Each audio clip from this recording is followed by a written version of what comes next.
Okay, so this is the first of what will be 5 clips for this experiment on capacitors.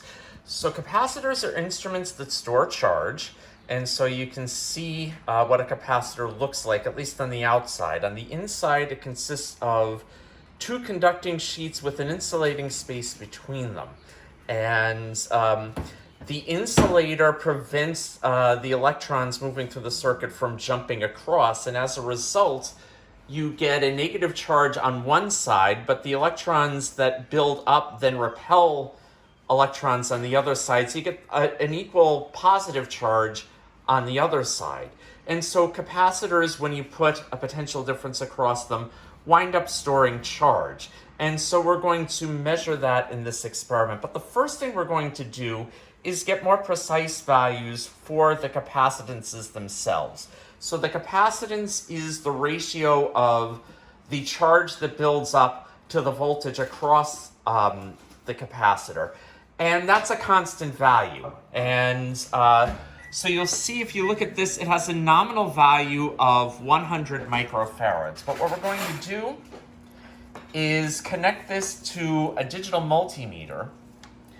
And so we turn the digital multimeter on, and if you give it a couple of seconds, it will give you a reading. And so the nominal value was 100 microfarads, and you see the multimeter is giving a value of 103.04 or 0.05 microfarads. And that's the more precise value.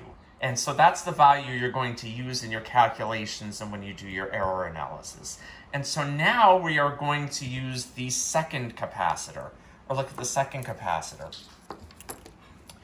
And this is a bigger capacitor, and as you can see, the nominal value is 200 microfarads. So not only is it larger size-wise, but it has a larger capacitance.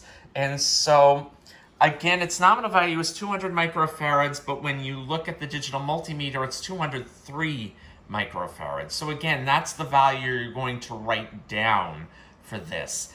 That tells you, that's a more precise value for the capacitance, what the multimeter gives you.